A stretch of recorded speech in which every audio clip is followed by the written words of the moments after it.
Alrighty, folks, welcome back. Hopefully you are learning a lot about probability. If you learned it last year, hopefully it's a good review for you. Or if you're in stats already, this is a lot of repetition, so I apologize. But we are going to do a little recap of some sample space. We're going to go into some more basic probability, so this will actually feel a little easier than the first section, but we're also going to add in a little bit more at the end that is something you may eventually see in stats if you take it. Hopefully you got outside a little bit yesterday and enjoyed that sunshine after the storm. If not, make sure you take some time to do that today, unless it's raining, which could be a thing. All right, so we're going to get into just sample space again. We talked about this a little bit in the previous section, but what I want to remind you of is it's literally every outcome you can have possible. So if you're flipping one coin, you only have heads or tails. If you're flipping two coins, you have either heads, heads, tails, tails, heads, or tails, tails. The order in which you write that does not matter, but you do need the little curly brackets. If you can't make those, just wing it. But that's how you actually write a sample space. 3 coin tosses, notice that there are going to be 1, 2, 3, 4, 5, 6, 7, 8 outcomes, because as a reminder, heads or tails, 2 options, 3 tosses is 8. This one, heads or tails, 2 options, 2 tosses, 4 of them. So I'm going to have you try to make a sample space for tossing a coin and rolling a 6-sided die once. So I'm going to give you an example of one of them. So you could literally have, this might be easier if you just list them out because it's going to be a lot. You could have heads, heads, 1, heads, heads, 2, and then what you can do for this part is literally do a dot, dot, dot, dot, dot, and then do heads, heads, 6, comma, then you could do tails, tails, 1, and so on. So I'm going to have you finish that out, and when you're all done, when you unpause, I should have it complete for you. Alright, so if you list them all out, that's what it looks like if you did the little dot, dot, dot.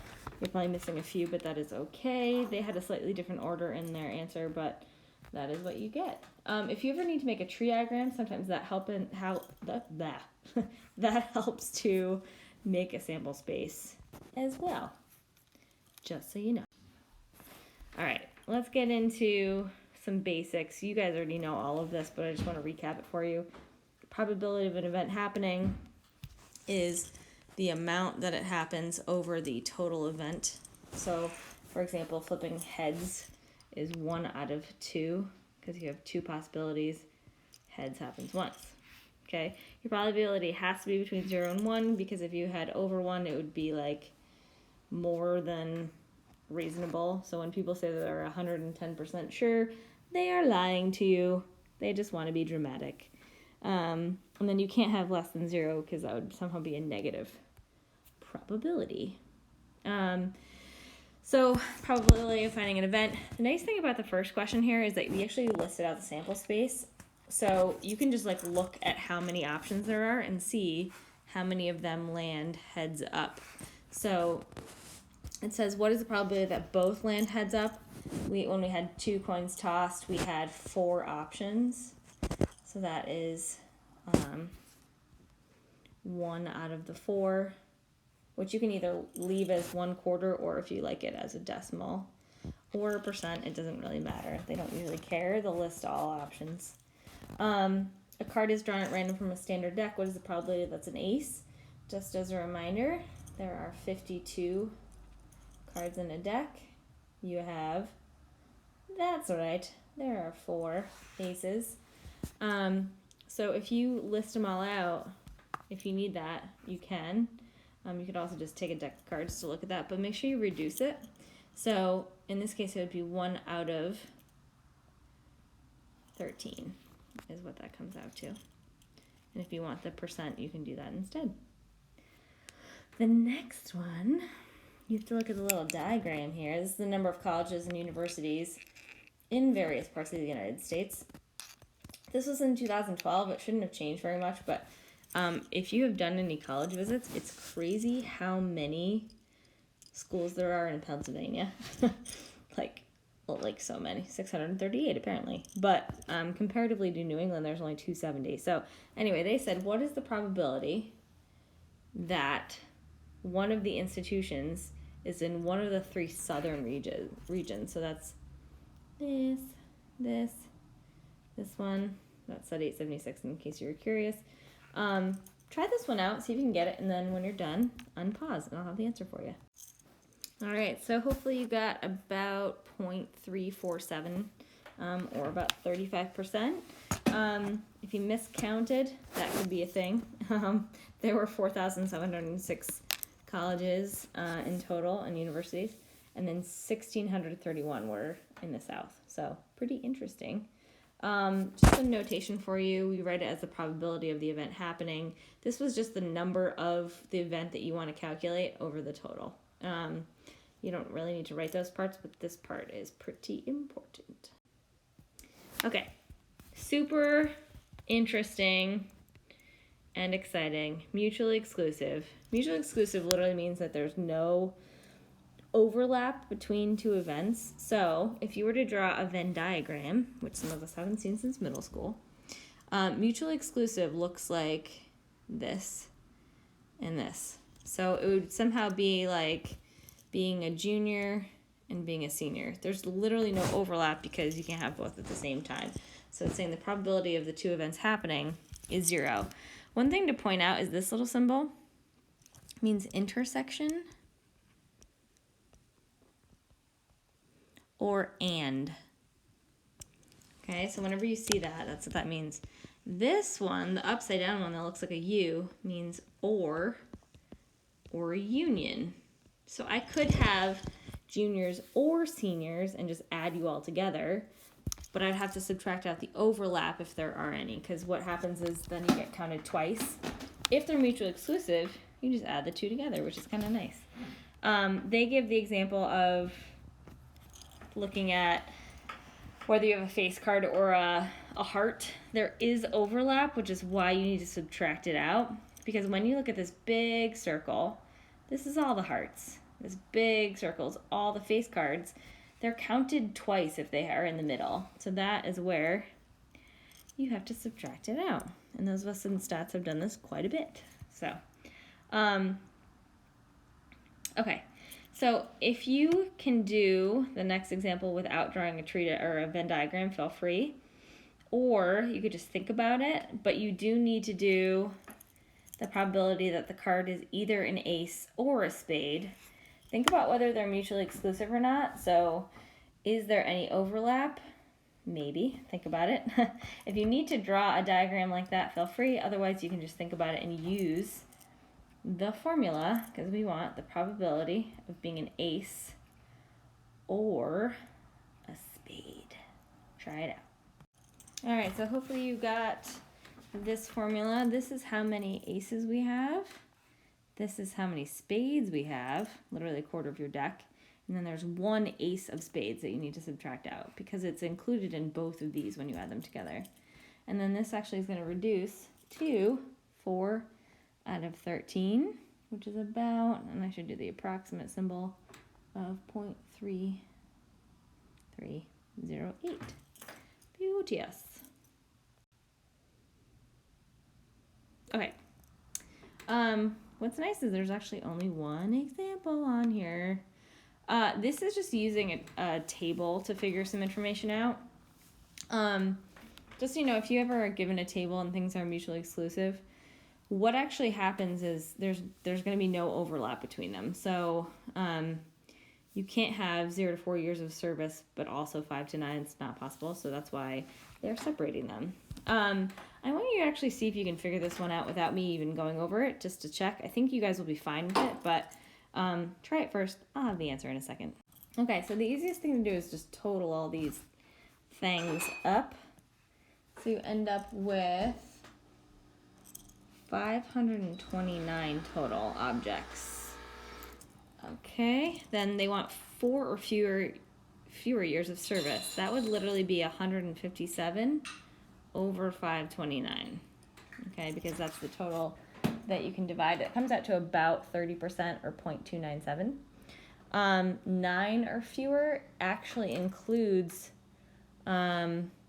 both of the previous two. So like because it's 9 or fewer, they're saying technically that's 0 to 4, but also 5 to 9. So you have to add those together. So what it comes out to is 246 over 529. You can apply the rule where you can just add the probabilities separately together of 0 to 4 and then 5 to 9 because they're mutually exclusive. And this comes out to about 0.465. All right, we are almost there, folks.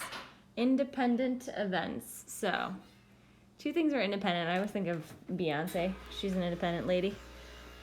So it just means that they don't affect each other. So like one event doesn't change another. I'm sorry, my husband is making coffee. So if it sounds like something is happening, there is something happening. It's loud. Anyway, if you ever have independent events, you can actually just multiply them for the intersection. It doesn't really change much.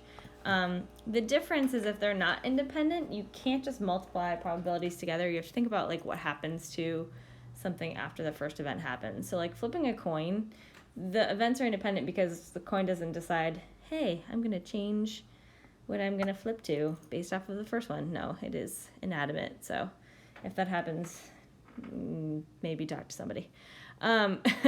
They actually did the first example for you of figuring out the probability of getting numbers 1 to 5 out of 20.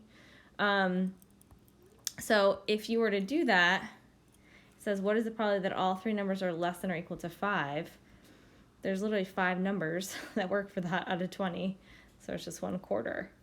The probability that all three numbers are less than or equal to 5 is literally, the first one is 1 out of 4, the second one is 1 out of 4, and the third one is 1 out of 4 if you have 3 numbers that are going to be less than or equal to 5. So you just multiply them and you get 1 out of 64. So let's say I wanted to find the probability that I would get 2 heads flipped in a row. Your probability of each of those is a half. So it'd be a half times a half, which is 1/4. Just so you know, which is what we figured out before anyway. Pretty interesting. Example 8, I want you to try it, see if you can figure it out. It's a little bit harder because they're talking about 10 people in a survey, but it's very similar to the previous question. Just think about what you should do. All right, so it's literally 0.44 because it's 44%, to the 10th because apparently they're all independent. By the way, that number would be so much higher nowadays, especially with what's going on in the world right now. So if we change that, it's going to be like 95% of adults, but whatever. It's raised to the 10th because there are 10 people that are being chosen at random. So you literally can do 0.44 times itself 10 times or just raise it to the 10th. So it comes out to a really, really small percentage when you multiply them all out, which is pretty interesting. Okay, last bit here, folks. This is probably one of the more important aspects of this chapter, but I wanted to give it to you because it's probably not even in your textbook, which is funny, but it will show up at some point in your life if you take stats. The probability of events happening exactly a certain amount of times, you can actually choose to do with combinations and permutations. But combinations, it means that the order doesn't matter. And with most of these, we don't care about the order. So that's a big difference. So what we actually do to split it up is you think about how successful you are, what the failure rate is, and then N is your number of trials, K is your number of successes. So let's say you wanted to flip a coin 5 times, but you wanted to get exactly 2 heads. That would look like 5 choose 2, because I want a combination of every time I get the heads. The probability is 1/2 to the second because I want 2 successful heads, and then the rest are failures because I don't want those, so that'd be to the third, hence 5 minus 2. So the probability of flipping exactly 3 heads, you guys can do this all in your calculator because you now know how to put combinations in there, but exactly 3 heads out of 5 trials would be 5 choose 3. Your probability of getting heads is always 1/2. Just whatever the success rate is, they give it to you in the problem if it's theoretical probability. This is always to the whatever power is here times the failure rate, it would be tails in this case. And then it's how many are remaining. So if I already had 3 heads, that means I have to have 2 tails. And if you plug that into your graphing calculator, you end up with the entire probability. You could plug it in all in at once. I'm going to have you try to plug that in, and you should get exactly what I get. All right, so hopefully you got 0.3125, or technically you have a 31% chance of getting exactly 3 heads out of 5 trials. I want you to try the second one. I kind of already did it for you on top, but you can figure it out, and then we'll do 3 and 4 together because those are a little bit more complicated. But try number 2, and I will have the answer for you in a segundo. Weird. If you got the same exact answer, you are correct, because technically if you have 2 heads versus 3 heads, you still have the same amount of success failures. You can also think about it as like in Pascal's triangle. If you think about the symmetry that's there, a lot of us hopefully remember from last year, or if you take stats, that this number connects to Pascal's triangle. We're going to do a lot more with that later, so don't worry about it yet if you're not familiar. But the work for number 2 I actually did here for you. Notice that I just like literally flip-flop the numbers from number 1, so it's pretty interesting. Okay, so if you have at most 2 heads, what you actually have to do is think about, if you have at most 2 heads, that means you could have 0, 1, or 2 heads. So you actually have to find the combination of all of those. So I'm going to do the first one with you, and I want you to try to figure out the rest of it. But at most 2 heads means 2 or less, right? So you'd have to figure out the probability of getting all tails, 4 tails, and then 3 tails, basically, is what that means. Like visually, all that looks like is you'd say 5 choose 0, 1/2 to the 0, 1/2 to the 5th, plus, because you could have either or, right? 0 plus 1 plus 2. Then it'd be 5 choose 1, 1/2 to the 1, 1/2 to the 4th, because that's 5 minus 1.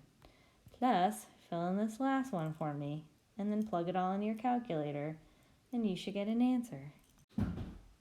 Alrighty, so your total answer should be 0.5, which is kind of crazy. Notice that this question, the 2 heads, is literally your answer from the previous question as well, and then you just add the previous 2. At least 3 heads, just so you know, much easier. I guess you could technically do 3 or 4 or 5 and literally add up those probabilities, or think about what you could do instead. If I found the probability of something happening, I could just find the probability of it not happening and subtract from 1. So the easier thing to do when you see the word at least is if you already did the opposite, because literally the opposite of at least 3, which means 3 or more, is 2 or less, I can just do 1 minus 0.5 and I get 0.5. So I can just take my previous answer and subtract from 1, which is so nice. All right, folks, so enjoy the rest of your day. Make sure you do that little bit of practice, but I'm not going to have you submit anything for that. I'm just going to post the answer key for it so you can check it out.